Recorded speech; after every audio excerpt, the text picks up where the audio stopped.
Hi, I am Vishal and welcome to physics classes. तो आज हम एक न्यू वीडियो सीरीज को स्टार्ट करने वाले हैं। जैसे कि हमने आप लोगों से वादा किया था, इस वीडियो सीरीज के दौरान हम डिस्कस करेंगे 10th क्लास की फिजिक्स को। ओके, सो ये video series specially 10th class students के लिए बनाई गई है जिनके पास 10th में साइंस है। एंड ये वीडियो सीरीज उन बच्चों के लिए भी हेल्पफुल हो सकती है जिनके पास 12th में फिजिक्स है, ऐसे इंट्रोडक्शन। तो इस वीडियो सीरीज के दौरान हम पूरी जो फिजिक्स है 10th की उसको डिवाइड किया हुआ है 3 पोर्शन में। जो पहला पोर्शन है उसको हम बोलते हैं ऑप्टिक्स, देन इलेक्ट्रिसिटी एंड उसके बाद हम डिस्कस करेंगे मैग्नेटिज्म को। तो ये फर्स्ट लेक्चर है इस सीरीज का, तो इसके अंदर हम डिस्कस करने वाले हैं ऑप्टिक्स। ओके, एंड ऑप्टिक्स के अंदर हम डिस्कस करने वाले हैं आज के लेक्चर में light and properties of light and reflection. So video start करने से पहले आप सभी से रिक्वेस्ट है कि चैनल को सब्सक्राइब कीजिए। ओके, एंड अपने जो फ्रेंड्स हैं, क्लासमेट या जो भी फ्रेंड्स हैं जिनके लिए ये वीडियो यूजफुल हो सकती है, उनके साथ इसको शेयर कीजिए। ओके, सो आपकी एक शेयर, आपका एक सब्सक्राइब एंड आपका एक व्यू मेरी मेहनत को सफल बनाएगा। सो यहाँ पे देखिए, सबसे पहले हम डिस्कस करते हैं ऑप्टिक्स। तो ऑप्टिक्स है क्या? अगर आप में से किसी को भी पता है कि ऑप्टिक्स है क्या, देन आप कमेंट करके लिख सकते हैं। ओके, तो सबसे पहले हम डिस्कस करते हैं ऑप्टिक्स। तो ऑप्टिक्स क्या है? एक ब्रांच है फिजिक्स की जिसके अंदर हम डिस्कस करते हैं लाइट के नेचर के बारे में। ओके, लाइट के जो सिंपल इफेक्ट्स है उनके बारे में एंड लाइट की जो प्रॉपर्टीज है उनके बारे में। ओके, तो ये क्या है? ब्रांच है फिजिक्स की। It is a branch of physics जिसके अंदर डील करते हैं in which we deal with nature of light. Okay, properties of light, simple effect of light and vision. So इस फिजिक्स को हम क्या बोलते हैं? इसको बोलते हैं ऑप्टिक्स। सो ऑप्टिक्स के अंदर हम केवल डिस्कस करते हैं किसके बारे में? लाइट। ओके, लाइट की 3 फॉर्म होती है। ओके, एक को बोलते हैं आपका रे form, second wave form and third होता है आपका क्वांटम या फोटोन। तो इस बेस पर जो ऑप्टिक्स है उसको डिवाइड किया हुआ है 2 पार्ट्स में। Okay, so it is divided into 2 parts. जो फर्स्ट पार्ट है उसको बोलते हैं geometrical optics and second part को बोलते हैं फिजिकल ऑप्टिक्स। ओके, तो जैसे कि मैंने आपको बताया कि जो लाइट है उसको 3 फॉर्म में ट्रीट करते हैं। जो फर्स्ट फॉर्म होती है, ठीक है, ज्योमेट्रिकल ऑप्टिक्स के अंदर उसको बोलते हैं हम आपका रे फॉर्म। रे फॉर्म का मतलब है कि जो लाइट है उसको आपको रे में कंसिडर करते हैं। ओके, रे को हिंदी में बोलते हैं आपका किरण। एंड जो सेकंड आपकी ऑप्टिक्स है फिजिकल ऑप्टिक्स, इसके अंदर जो लाइट है उसको हम ट्रीट करते हैं ऐसे वेव। वेव आप जानते हैं इस तरह से। ओके, एंड सेकंड जो फॉर्म होती है उसको बोलते हैं क्वांटम। क्वांटम फॉर्म जैसे बोलते हैं आपका फोटोन। फोटोन के एक पार्टिकल होते हैं, ओके, इलेक्ट्रॉन के बंच का। तो ये आपका फोटोन है। तो 3 फॉर्म है, रे form, wave form and photon या क्वांटम। ओके, तो इसके बेस पर जो ऑप्टिक्स है आपको 2 पार्ट में डिवाइड है, ज्योमेट्रिकल एंड फिजिकल। तो 10th क्लास की जो फिजिक्स है उसके अंदर हम डिस्कस करते हैं केवल रे ऑप्टिक्स या ज्योमेट्रिकल ऑप्टिक्स। ओके, तो आपका wave optics and quantum optics 10th class के सिलेबस में नहीं है। तो आपको केवल डिस्कस करना है किसके बारे में? रे ऑप्टिक्स के बारे में। तो अब आइए हम बात करते हैं सबसे पहले कि लाइट क्या है।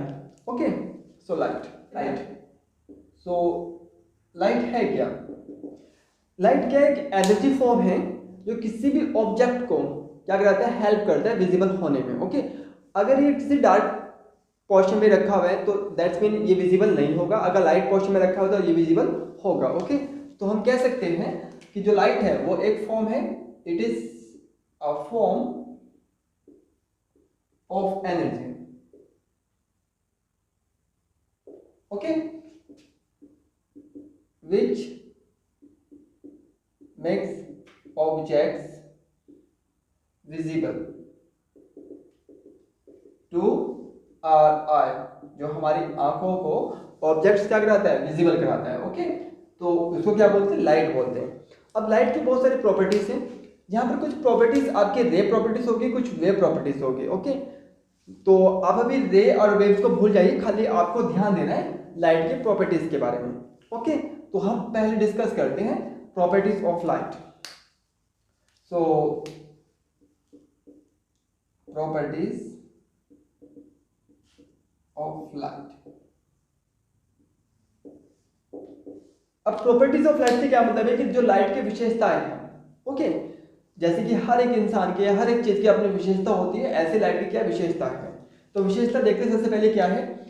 तो जो लाइट है वो आपका ट्रेवल करता है या प्रोपेगेट करता है किस फॉर्म में, इलेक्ट्रोमैग्नेटिक वेव फॉर्म में। ओके, तो हम कह सकते हैं it is propagated as electromagnetic wave form. इसका मतलब है कि जो लाइट है वो electric field and magnetic field, okay, दोनों के साथ ट्रेवल करता है। तो सपोज कीजिए ये आपका क्या है, इलेक्ट्रिक फील्ड, ये क्या आपका मैग्नेटिक फील्ड। ओके, तो जो लाइट है वो आपका इनके क्या होगा, परपेंडिकुलर होगा। ओके, जिसकी वेलोसिटी हमने क्या मानी, v मानी। ओके, तो ये आपका फर्स्ट प्रॉपर्टीज था किसका, लाइट का। सो अब यहाँ पे देखिए सेकंड पॉइंट, जैसे कि आपने 9th में पढ़ा था कि जो साउंड होता है उसको ट्रेवल करने के लिए एक मीडियम की रिक्वायरमेंट होती है, बट जो लाइट है, लाइट को ट्रेवल करने के लिए किसी भी मीडियम की जरूरत नहीं है। ओके, तो हम लिख सकते हैं it does not require need, okay, आप कोई भी एक वर्ड यूज कर लीजिए, any medium for propagation. So propagation के लिए कोई भी मीडियम की जरूरत नहीं है। ओके, लाइट को। थर्ड, लाइट का एक स्पीड होता है, कांस्टेंट स्पीड वैक्यूम में, एंड उसका वैल्यू होता है आपका in vacuum speed of light is, denote करते हैं c से, एंड वैल्यू होता है 3 × 10⁸ मीटर पर सेकेंड। सो जो लाइट का जो स्पीड है ये इतने ज्यादा होता है कि ह्यूमन बीइंग के लिए इसको अचीव करना इम्पॉसिबल है। ओके, अभी के लिए तो इम्पॉसिबल है, बाद में फ्यूचर में क्या हो उसका मुझे नहीं पता, बट अभी के लिए इम्पॉसिबल।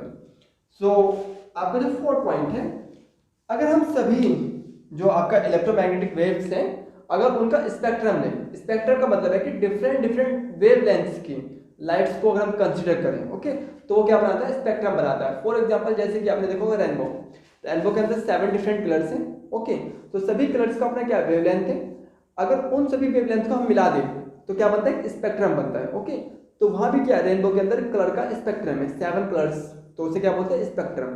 तो यहाँ भी क्या होता है, स्पेक्ट्रम होता है। ओके, तो यहाँ इस स्पेक्ट्रम के अंदर क्या होगा, सभी डिफरेंट डिफरेंट वेवलेंथ्स का जो इलेक्ट्रोमैग्नेटिक वेव्स होती है, ठीक है, उन्हें क्या बोलते हैं, आपका स्पेक्ट्रम बोलते हैं। तो यहाँ पे देखिए spectrum, spectrum of electromagnetic waves.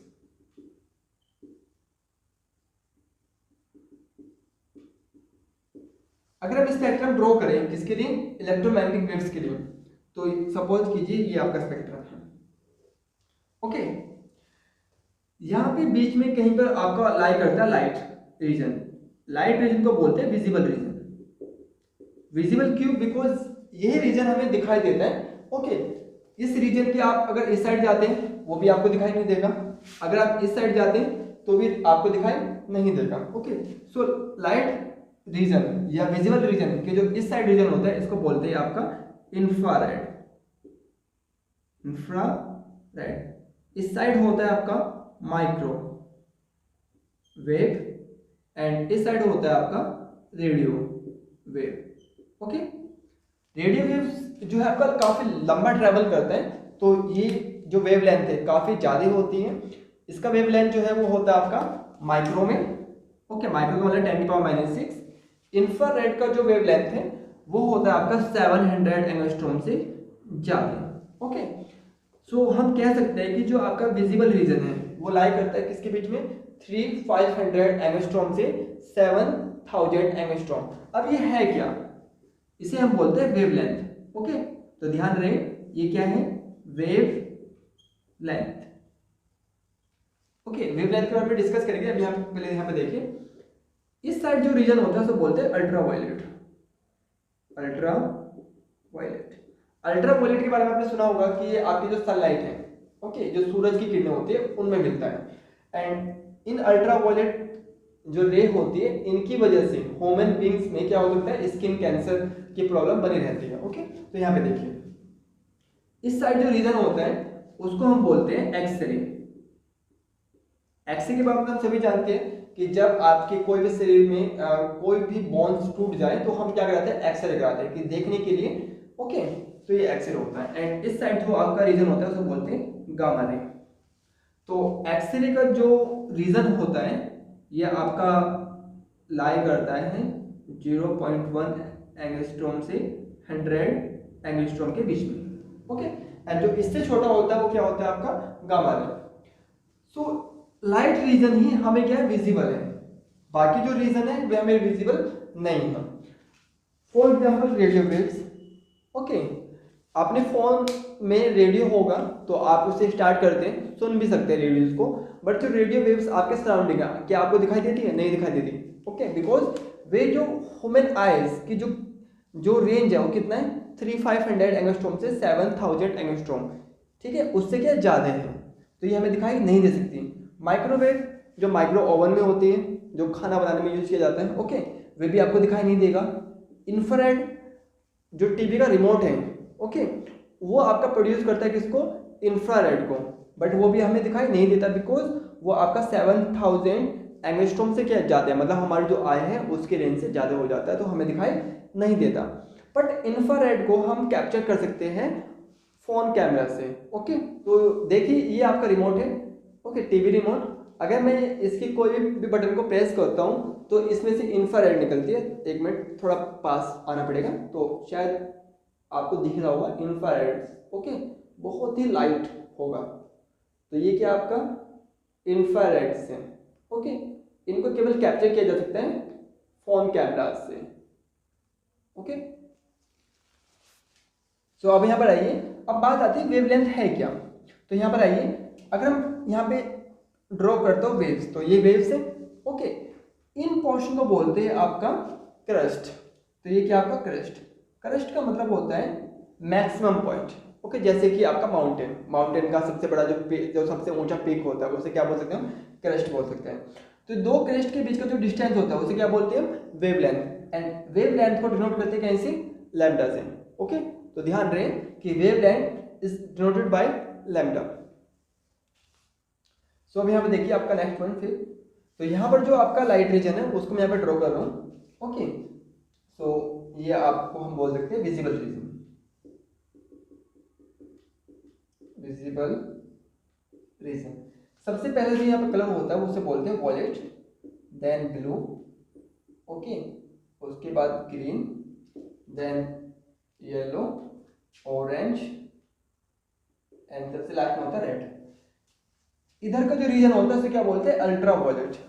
Violet क्योंकि यहाँ पे वॉयलेट स्टार्ट है तो इसको बोलते हैं अल्ट्रा वॉयलेट, एंड इसको बोलते हैं क्या, इंफ्रारेड, क्योंकि लास्ट क्या है, रेड है, तो इंफ्रारेड।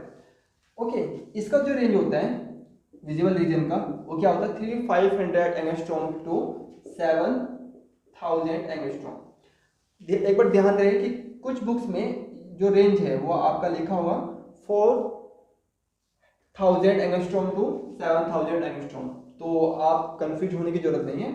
आप चाहे 3500 एंगस्ट्रॉम बोलिए या 4000 एंगस्ट्रॉम, ओके, तो सिमिलर सी बात रहती है यहाँ पे।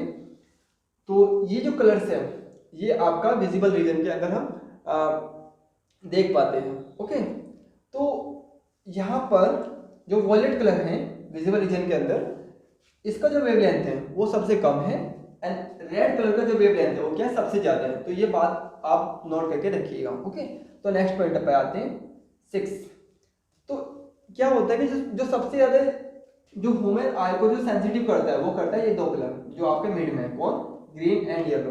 तो ग्रीन एंड येलो कलर के लिए जो सेंसिटिविटी होती है आई की वो सबसे ज़्यादा होती है। ओके, अगर इससे इस साइड आते हैं या इस साइड आते हैं, मतलब दोनों साइड में जो सेंसिटिविटी है वो डिक्रीज होती है। ओके, तो यहाँ पे देखिए eye is more sensitive for green and yellow colour. Okay, तो green colour and yellow colour के लिए सबसे ज्यादा सेंसिटिव होती है ह्यूमन आई। बट जो सेंसिटिविटी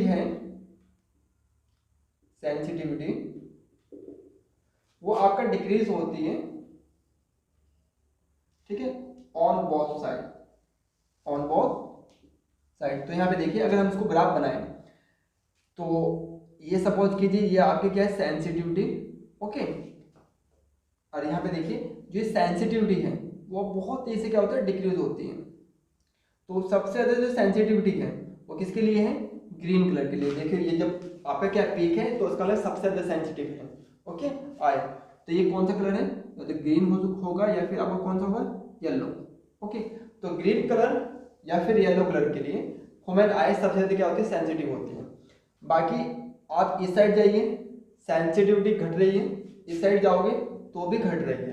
तो इस साइड कौन सा कलर है, ये आपका वॉयलेट कलर है, एंड ये साइड जो कलर है वो क्या आपका रेड। तो आप कह सकते हैं कि वॉयलेट कलर के लिए एंड रेड कलर के लिए जो सेंसिटिविटी है आई की वो क्या हो, सबसे लो होते हैं, सबसे कम। ओके, तो यहाँ पे देखिए आपका 9.7, अगर हम लाइट को क्या माने, वेव माने, सपोज कीजिए वेव, तो ये तो आपकी क्रस्ट है, इनकी बीच की डिस्टेंस क्या बोलते हैं, वेवलेंथ। वेवलेंथ ध्यान रखना डिस्टेंस है, इसको ये लेंथ है किसकी, वेव्स की, इसलिए नाम रखा इसका क्या, वेवलेंथ। तो यहाँ पे देखिए अगर ये क्या आपका वेव्स मानी किसको, लाइट को, तो हमें पता है कि स्पीड इक्वल क्या होता है, डिस्टेंस। तो डिस्टेंस कितना, लैम्डा ओवर, इस डिस्टेंस को कवर करने में कितना टाइम लगा, तो हमने माना टी। तो स्पीड इक्वल क्या होता है, डिस्टेंस ओवर टाइम। ओके, तो आपका स्पीड क्या होता है लाइट का, सी, डिस्टेंस क्या हुआ लैम्डा, और टाइम क्या माना, टी। ओके, एंड हमें पता है कि 1/t, ओके, टाइम का जो रेसिप्रोकल होता है वो क्या होता है, फ्रीक्वेंसी। तो ये आपका क्या है, फ्रीक्वेंसी है। ओके, तो हम कह सकते हैं कि स्पीड इक्वल क्या हुआ, वेवलेंथ इनटू फ्रीक्वेंसी। तो आप कह सकते हैं स्पीड ऑफ लाइट इक्वल किसके हैं, वेवलेंथ इनटू फ्रीक्वेंसी। ओके, तो ये फॉर्मूला काफी इंपॉर्टेंट है एंड इस पे काफी क्वेश्चन आपके बन सकते हैं। तो यहाँ पे देखिए नेक्स्ट आपका, अगर लाइट किसी मीडियम से होके जाती है, मीडियम का मतलब है कि सपोज कीजिए ये आपका वाटर है, ओके, कोई तालाब हो गया या कोई सी है या कोई भी रिवर है, कुछ भी। ओके, एंड सपोज कीजिए लाइट क्या हुआ, इंसिडेंट हुआ किस पर, सरफेस ऑफ वाटर। तो क्या होता है कि जो वाटर है, वाटर की जो डेंसिटी है वो एयर से क्या ज्यादा है, मतलब इसका जो रेफ्रेक्टिव है क्या होगा, रेफ्रेक्टिव को लिखते हैं न्यू एनसिस। ओके, एन की वैल्यू क्या होगी, 1 से ज्यादा है, बिकॉज ये क्या आपका सपोज कीजिए एयर के लिए जो रेफ्रेक्टिव होता है कितना होता है, 1 होता है। तो वाटर का रेफ्रेक्टिव क्या है, 1 से ज्यादा है। तो जैसे रे या लाइट कहाँ पे जाएगी, वाटर के अंदर।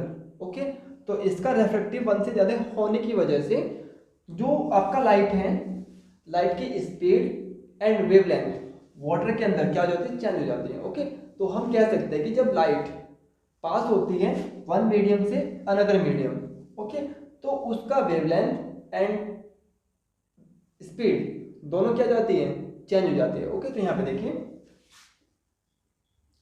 When a light passes from one medium to other, okay, its speed and wavelength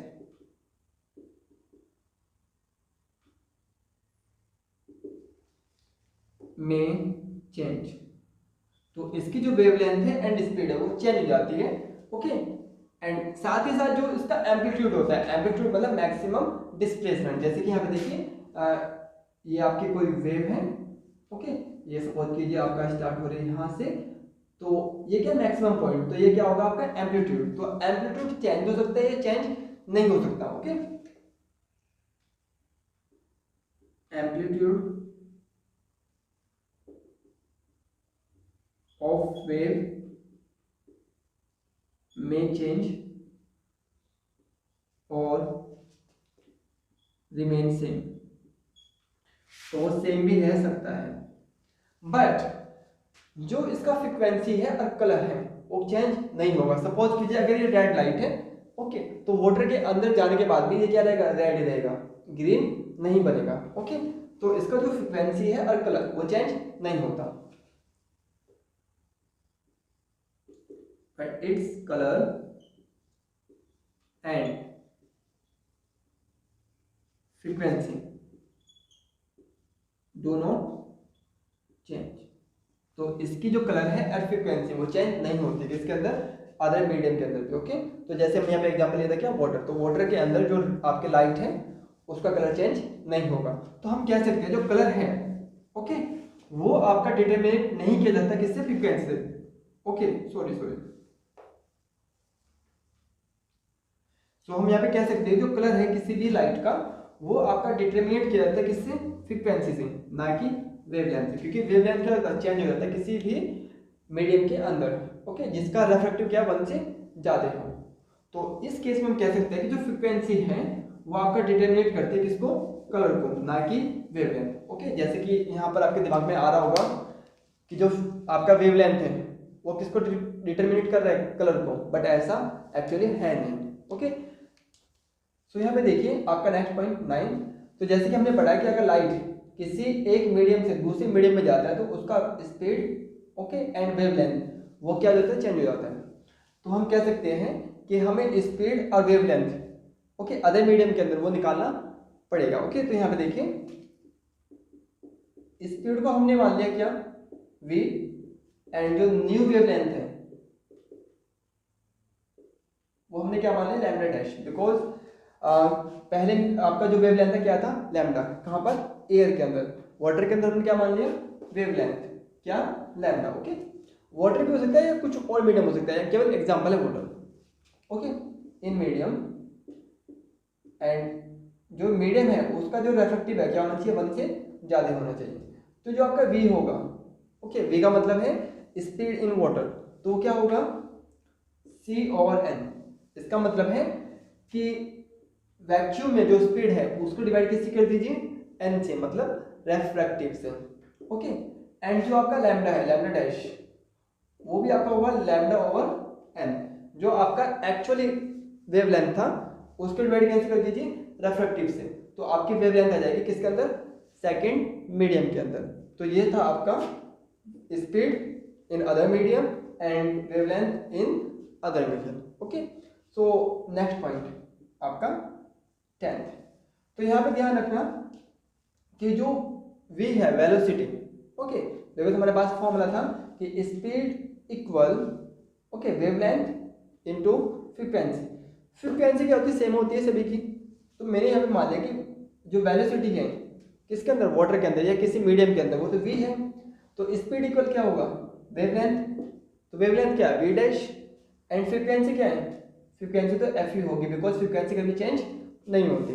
okay, तो हम कह सकते हैं कि जो वेलोसिटी है मीडियम के अंदर वो डिपेंड किस पे कर रही है, वेवलेंथ, चाहे वो मीडियम के अंदर बात करें या मीडियम से बाहर बात करें। ओके, तो अभी फॉर्मूला क्या होगा, c प्रोपोर्शनल किसके, लैम्डा के, मतलब जो स्पीड है वो डिपेंड किस पे करता है, वेवलेंथ पर। अगर वेवलेंथ ज़्यादा तो स्पीड ज़्यादा, वेवलेंथ कम तो स्पीड कम। तो जैसे कि हमें पता है रेड कलर का जो वेवलेंथ है वो वॉयलेट कलर के वेवलेंथ से क्या है, ज़्यादा है। ओके, बिकॉज सबसे ज़्यादा वेवलेंथ किसका था, रेड कलर का, और वॉयलेट का क्या था, कम था। ओके, तो हम कह सकते हैं कि जो स्पीड है रेड कलर की वो ज़्यादा होगी किससे, वॉयलेट कलर से। तो ये चीज़ आपको याद रखनी है कि स्पीड ऑफ रेड कलर वो ज़्यादा होगी किससे, वॉयलेट कलर से, बिकॉज जो आपका वेवलेंथ होता है किसका, रेड कलर का, वो ज़्यादा होता है किससे, वॉयलेट कलर से। बिकॉज जो स्पीड है वो डिपेंड किस पे करती है, वेवलेंथ। अगर वेवलेंथ बढ़ा तो स्पीड भी बढ़ जाएगी। ओके, अगर वेवलेंथ घटा तो स्पीड भी घट जाएगी। सो अब देखिए आपका नेक्स्ट पॉइंट 11। अगर किसी लाइट के पास सिंगल वेवलेंथ है, ओके, या सिंगल वेवलेंथ की जो लाइट है उसको क्या बोलते हैं, मोनोक्रोमेटिक बोलते हैं। तो यहाँ पे देखिए, light of single wavelength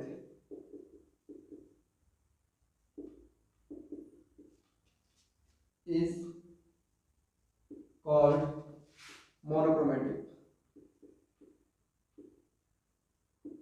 okay, monochromatic light.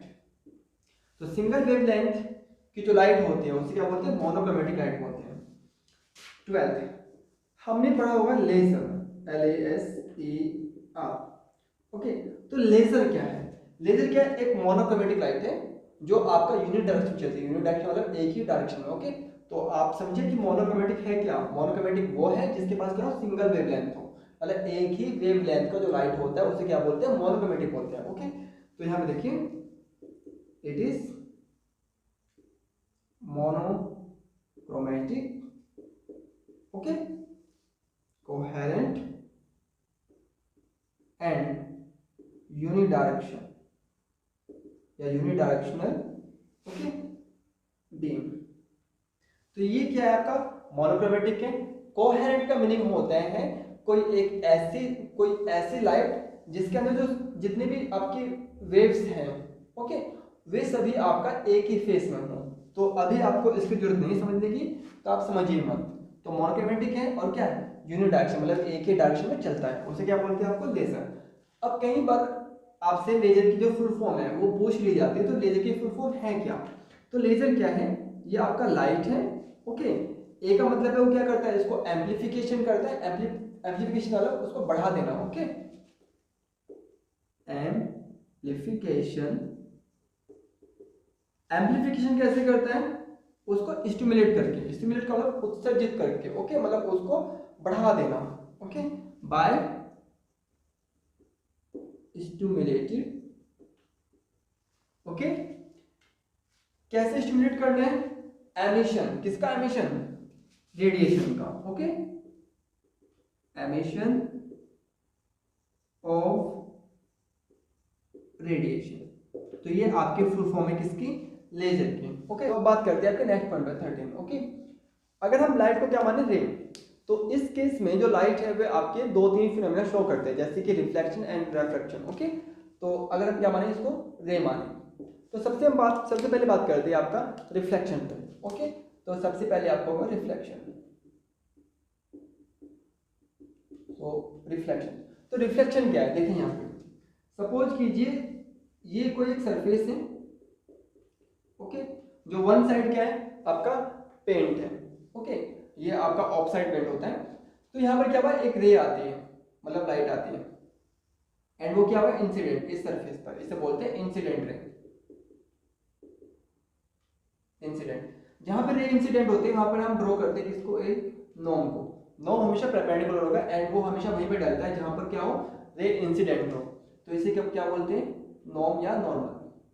Okay, reflection के अंदर क्या होता है कि रे इंसिडेंट होने के बाद सरफेस पर जो रे है वो वापस लौट जाती है उसी मीडियम में जिससे वो आया था। सपोज कीजिए क्या था, एयर मीडियम है।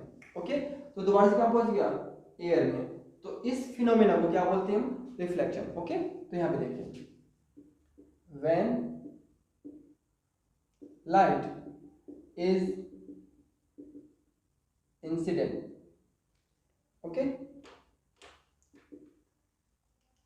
on the smooth surface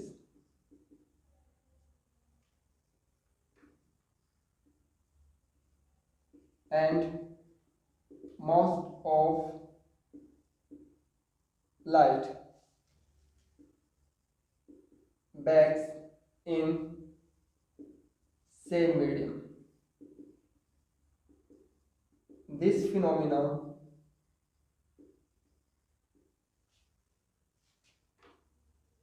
is called reflection. तो इसको हम क्या बोलते हैं, रिफ्लेक्शन बोलते हैं। ओके, तो जहां पर कोई भी रे या लाइट आती है किसी स्मूथ सरफेस पर एंड इंसिडेंट होने के बाद क्या हो जाता है, वापस चल जाता है, इसे क्या बोलते हैं, आपका रिफ्लेक्शन। तो इसे बोलते हैं आपका, ये इंसिडेंट है एंड ये क्या, रिफ्लेक्टेड। तो ये आपका रिफ्लेक्टेड रे है एंड ये क्या था, आपका इंसिडेंट रे। ध्यान रहे नॉर्म को हमेशा वहीं पर ड्रॉ करना है जहां पर क्या इंसिडेंट रे आए। ओके, देखिए इसका सेकंड पॉइंट, तो इसको हम बोलते हैं आपका रिफ्रैक्शन।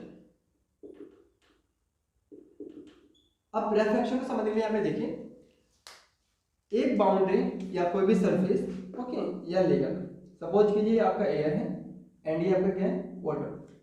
ओके, तो ये वाटर की सबकी जो ऊपर की लेयर है, इसने सेपरेट किया दो मीडियम को, किसको, एयर को और वाटर को। ओके, तो वाटर अलग हो गया और एयर क्या अलग है। हमने माना कि जो एयर है इसका जो रिफ्रैक्टिव है कितना है, 1 है, एंड वाटर का जो रिफ्रैक्टिव है कितना है, 1 से ज़्यादा है। ओके, तो वाटर की सरफेस पर एक लेयर, सॉरी एक रे आती है, वो इंसिडेंट हो गई। जहाँ पे रे इंसिडेंट होती है वहाँ पे क्या होता है, ड्रो आपका नॉर्म। तो ये नॉर्म है, ये इंसिडेंट रे है। ओके, इस केस में पार्शियली क्या होता है, रिफ्लेक्शन, मतलब पार्शियली रिफ्लेक्शन होता है। Okay, and most of rays क्या होती है, सेकंड मीडियम में चली जाती है। तो ये जो रे है सेकंड मीडियम आ जाएगी।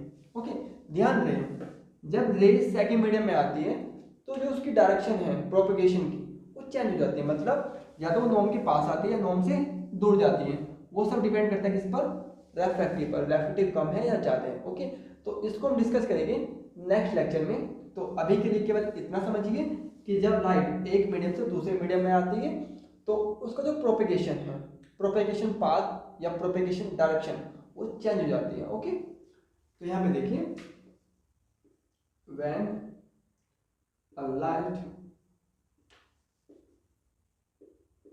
passes through a medium to other, okay, with change in its propagation direction। Okay, तो इस फिनोमेना को क्या बोलते हैं, this phenomena is called refraction. तो इसको हम क्या बोलते हैं, रिफ्रैक्शन बोलते हैं। ओके, सो रिफ्रैक्शन को भी हम डिस्कस करने वाले नेक्स्ट लेक्चर में। केवल ये तो प्रॉपर्टीज के अंदर आता है लाइट के। ओके, तो हमने यहाँ पे एक नॉर्मली इसका व्यू ले लिया। ओके, तो हम यहाँ पे आपका जो नेक्स्ट टॉपिक है वो क्या है, रिफ्लेक्शन। तो रिफ्लेक्शन को हम लिखने वाले नहीं है दोबारा से, तो यहीं पे देख लीजिए रिफ्लेक्शन होता क्या। तो अब आप हेडिंग डालिए रिफ्लेक्शन। ओके, तो रिफ्लेक्शन समझ में आ गया कि जब लाइट इंसिडेंट होती है किसी भी स्मूथ सरफेस पर तो वो मोस्ट ऑफ क्या हो जाती है, वापस उसी मीडियम में चल जाती है जिससे वो खुद आया था। ओके, जैसे कि एयर से आया था और एयर में चला गया। ओके, यहाँ पर हमने क्या ड्रॉ किया, नॉर्म। तो ध्यान रहे, तो नॉर्म एंड इंसिडेंट रे के बीच में एक एंगल बनता है, उसे क्या बोलते हैं, इंसिडेंट एंगल। ओके, इसी तरह से रिफ्लेक्टेड रे और नॉर्म के बीच में एक एंगल बनता है, उसे क्या बोलते हैं, रिफ्लेक्टेड एंगल। ओके, तो यहाँ पे कह सकते हैं the angle between incident ray, okay, and norm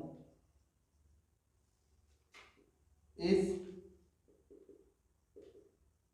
incident angle and denoted by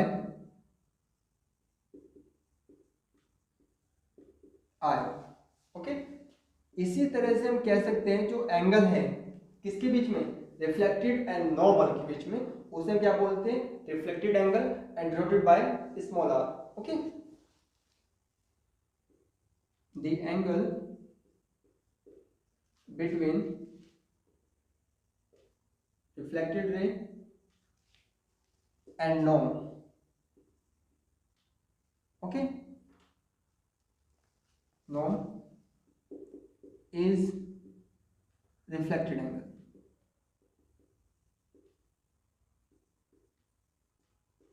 and denoted by small r। तो ये था आपका रिफ्लेक्शन एंड अब हम देखने वाले लॉ ऑफ रिफ्लेक्शन कि रिफ्लेक्शन के लॉ है क्या। तो अब यहाँ पे देखिए law of reflection.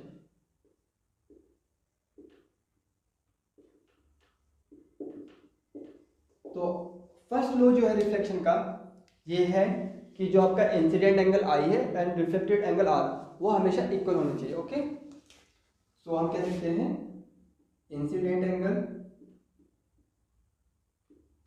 I is always equal to reflected angle are.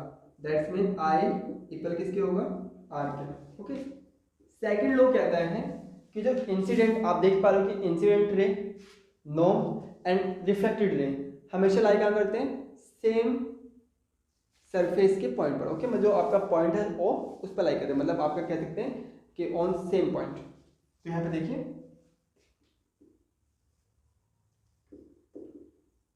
Incident ray,